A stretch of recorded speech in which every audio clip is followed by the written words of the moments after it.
Now she has that opportunity to address us, to inspire us, and to remind us of the power that we hold within ourselves. Lalela, the moment is yours. Sorry to make you cry. Happy tears, right? Yeah, I'm overwhelmed.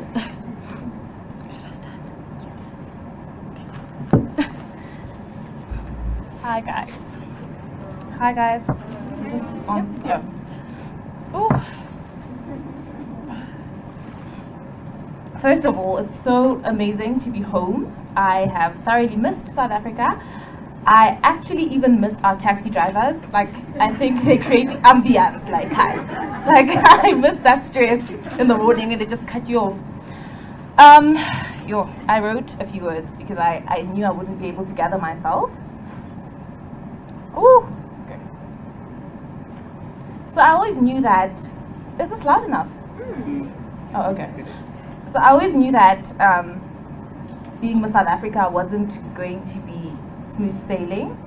I also didn't expect baptism with fire. So like I was somewhere in between. I was hoping for the best, but also just expectant of every bad thing. And I feel like I got every bad thing that became one of the most beautiful things that could ever happen to me. So when I decided to compete at the 70th edition of Miss Universe this year, it was really with the intention of to proudly like represent South Africa on the world's biggest pageant stage and to make my contribution in the coming together of amazing women from different walks of life, from different countries, in uniting to effect positive change in the causes that we're all passionate about and that we advocate for. So my Miss Universe journey was extremely enriching. It was an amazing experience where young ladies shared their values, various advocacies rather, and so much light was shed on various issues affecting women. Sorry guys, I can't speak. Take your time. I can't speak. And I've missed speaking Siswati, Zulu, Afrikaans, and yeah, because it was tough there. And just so much light was shed on various issues affecting women globally, such as patriarchal systems, misogyny, violence against women and girls, climate change, women's health issues, but to name a few. And it's just really so inspiring to be a part of this new generation of women leaders where empowered women are empowering other women through not only their words, but our actions. I'm super optimistic about the remainder of my reign as Miss South Africa and to launch my campaign #BeReady, where I decided when I was crowned that I truly wanted to make an impact, and that's what I truly just intend on doing. That remains. I'd love to take this opportunity to thank my amazing family, my friends, and my supporters who have become my family and have formed a very integral part of #Team Lali, even though I think this must have been one of the most difficult.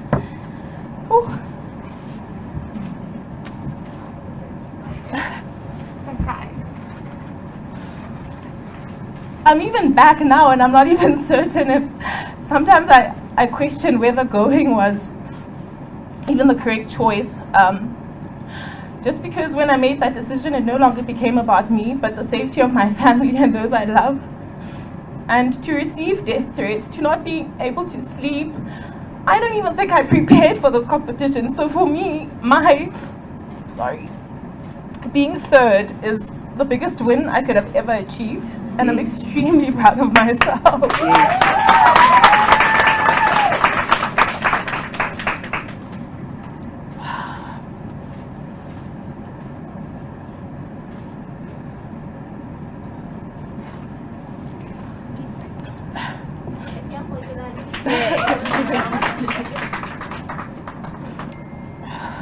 Sorry.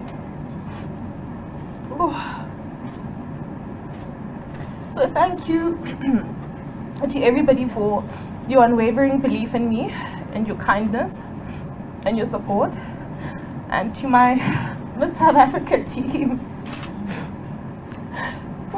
Thank you for taking the chance on me, just as your Miss South Africa, first and foremost,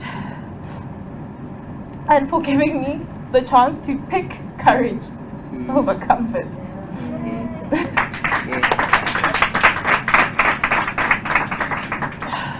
I've always said that I carry the hopes of so many young girls in South Africa, and I hope that my actions have inspired you to choose courage over comfort every chance that you get. I close on the words of Napoleon Hill when I say, victory is always possible for the person who refuses to stop fighting. Thank you. Yes.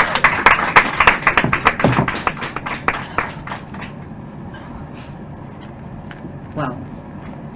That's a tough act to follow. Thank you so much. Thank you for your courage. Thank you for carrying the hopes and dreams of many young South Africans. Thank you for being the leading light. This is what we need right now in the country, on the continent, around the world. People who stand for something. So today we just want to implore you, we just want to thank you for being that in our time, to have a living person that actually standing for something. We are here to support you and we are here to root for you. Ladies and gentlemen, thank you so much. Shanae, thank you so much, Lalela. I am now going to open the floor to the members of the media for any questions that they may have. I'm going to take the questions in sets of threes, and I think we will also just check online if there are any questions that are being posted there so that we don't leave anybody out.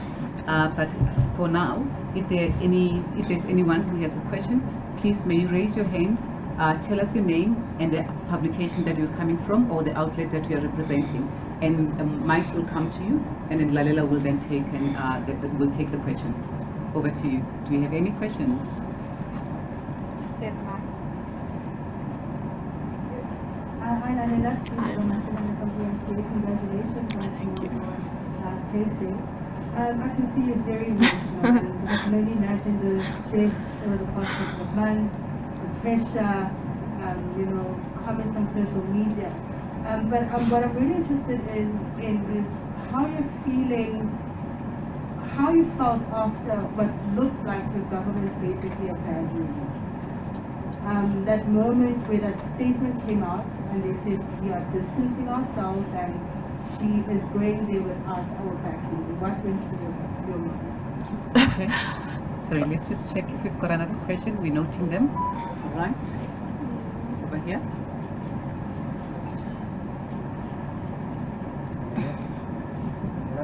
Congratulations. Thank you. This is Timothy from African News Agency. Twofold question. First one, with everything that has happened, would you do it again? Why or why not?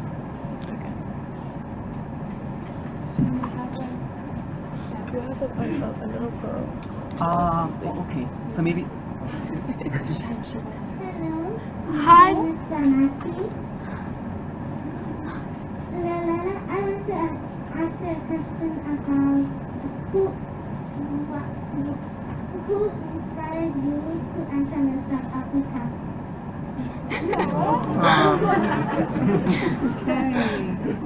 Wow. I feel like we need to honor the young lady and answer her question first. Yes.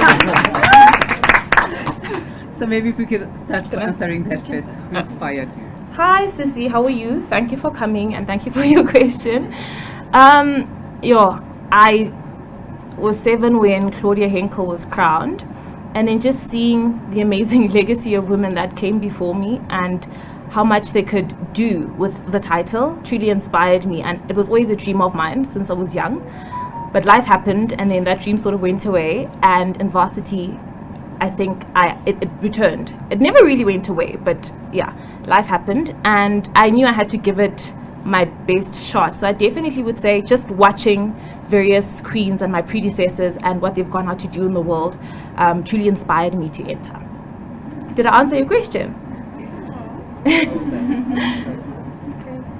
The second question was, how did you feel when you saw that statement that the government is not going to support you? I was in despair. I was thoroughly disappointed. I felt abandoned. Yeah, I think those three would be an accurate description of how I felt. I also felt a bit of anger because I don't know what I had done so wrong. I still... Nothing wrong. Good. I don't understand. I'll never comprehend what I did to make people feel justified in their actions. You don't have to be for me, but you don't have to be against me. You don't have to, certainly wish death upon me because I made a choice. I never initiated any war. This is way bigger than me, you know. All I did was just pursue a dream of mine. The last question was, would you do, if you had another opportunity, would you do this again? If yes, why? And if no, why not? Oh, definitely. I'm crying now, but definitely. I think my mom, knowing me and the lady that she raised, anybody that knows me knows I would have done it. I'd do it all over again. Purely because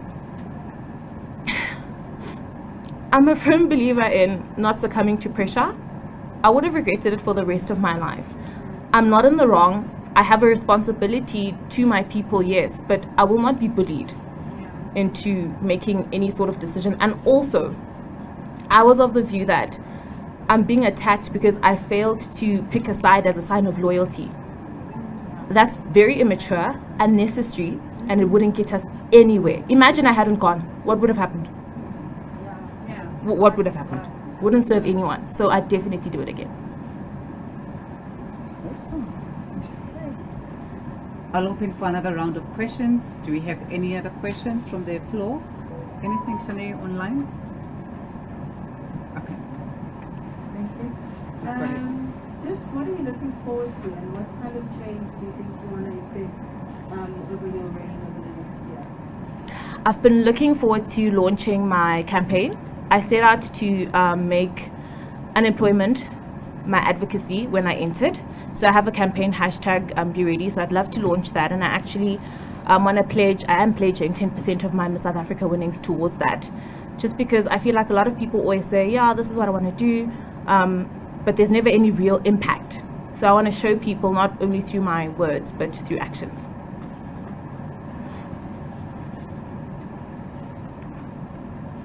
Oh, there's a question behind. No, sorry. I can translate. No, it's fine. Oh, okay. Yes. Hi, Lali. Hi. This is Simple Fato. I am from Gateway Media, Gateway News Media, Christian media comes based in the Eastern Cape. But I'm also representing a group of Christians who believe and stand with Israel. And we want to thank you personally for doing what you did. This battle is not yours, and we know that. So firstly, I want to assure you that we are behind you, we will pray with you, and the God of Israel will defend you. And my question is, how did you find Israel? Because you know, exactly 7 years after my visit, I think the same, literally almost to the day. And oh, wow. I just want to find out how did you experience the land of the Bible? I found Jerusalem to be so inspiring. I was actually emotional the entire time I was there. I was so lucky enough to be a part of a group of ladies that got to visit the old city, and we went to the wall, the Western Wall, and I wrote my prayers to God, and I think they were answered. It was truly, there's a spirit, I think you would know, there's a spirit, and being a Christian girl, and a very proud one, yeah, I felt a rebirth. After that, I sort of went into the competition with a very clear head, my heart at peace with the decision that I had made. Jerusalem was my absolute favorite part of it. I definitely return. Yeah, Israel was good, it was good. I think we had another question. Or Would you marry me? No.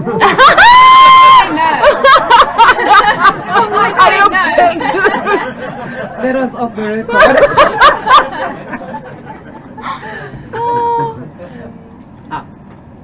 Okay. So we'll go with you, and then we'll go with the gentleman behind you there. Yes. Hi everyone, my name is Tracy from as you mentioned, without abandoned who would you say was the one person that was on your call on the substitute all the way and who did the right thing? I think I think it's human nature to focus on the bad like on social media, you often get 100 good comments and there's one bad one, and you sort of just focus on that. And of course I felt abandoned, you know, but I failed to mention the amazing support that I had. Miss South Africa team, if I just coughed, the whole world would stand still. They ensured that everything, I promise you, like anything I need on any level, all aspects, always there. Any hour of the day. Different time zones. At 1 a.m. I knew she was there. And of course, my mom, my siblings, like my family, have always, my mom has been the person who's trusted my decisions. There was a time I told her I wanted to go shoot something, but I had an exam in varsity. So I had never sicked a test before. So I was like, Mom, I can do this. But my mom trusts me so much that she's like, okay, I believe in you. So my mom's always there, like unwavering. So she, without a doubt, is one of my biggest support systems. And my friends, like everybody you see here, yeah, my Miss South Africa organization and my family have been there. Just one last question from me, Lalela. Is there something about this experience that feels like it's missing for you? Do you feel like, you know, it could have been good? Do you think what the position you've been put in, you know, it was an experience that was really tailored for somebody who had the courage, I guess, like you, to be able to do it? I don't think I comprehend your question. Do you was I robbed of anything? Do you feel like anything's missing from this experience? You know, when I walked out, I don't think any of my predecessors came back from placing at an international competition with a bit of fear and just about uncertainty. I'm a bit haunted by that, because I think of the repercussions of my actions. So in that sense, I think I have an element that no one has ever had to experience before. I wouldn't say I've been robbed of anything, but I definitely have this additional stress.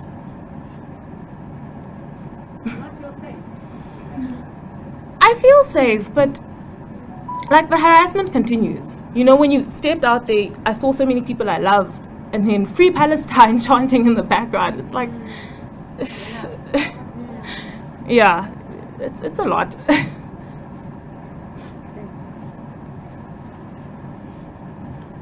I'm going to do two last questions, and that will be the end of our press conference, ladies and gentlemen.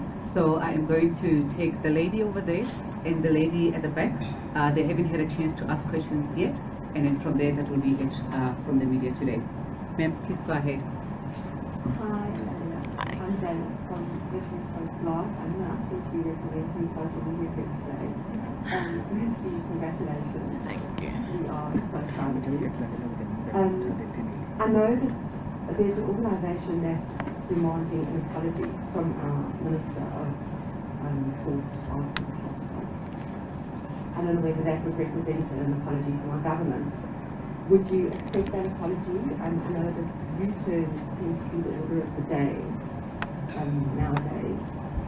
What would you do if there was an apology? Would you, I mean, you're humble and you're gracious, and I would imagine you would graciously accept that. Would that be the case? Thank you for your question. I actually don't even think there needs to be an apology for me to move on or to forgive.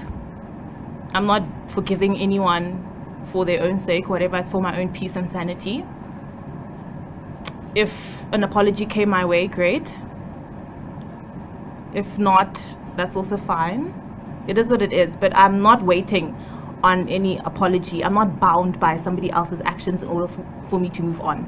Like, I'm fine. I'll be fine. I will conquer. I'll rise. I did. So I'm okay. It's fine. Hi, Lalela. Hi. This is just from Channel 24. Firstly, congratulations on your winning competition. Thank you. And excuse me if we've already answered this earlier on, as I said. But I want to know, from taking the Miss Essence crown up until walking on the Miss Universe stage, with everything we've been through in between, so depression and so on, what have you learned about yourself in this space? And also, how will you be taking that forward now with your South Africa? So I've always described myself as a tenacious person, but I didn't know how much. And I realized that if you want to see me succeed, tell me I shouldn't or I can't do something. And I think that relentless spirit will serve me well in my position as Miss South Africa, because I really feel like I have a sense of being fearless. I'm crying now, but I just think it's human. Like, I'm a human after all. I've got emotions, but I'm so steadfast, you know. And I feel like as a leader, you need to be able to stand for something, even if it means standing alone or with very few people. So yes, that is how I think that will serve me as Miss South Africa. Yeah. Great. Thank you so much, Lalela. Thank you so much, members of the media. As we conclude this press conference, I just want to read a few stanzas from Maya Angelou's poem, Still I Rise. Aww. Out of the heads of history's shame, I rise. Up from a past that's rooted in pain, I rise. I'm a black ocean, leaping and wide, wheeling and swelling, I bear in the tide. Leaving behind nights of terror and fear, I rise. Into a daybreak that's wondrously clear, I rise. Bringing the gifts that my ancestors gave. I am the dream and the hope of the slave. I rise, I rise, I rise. May you rise, Lalela. Thank you so much.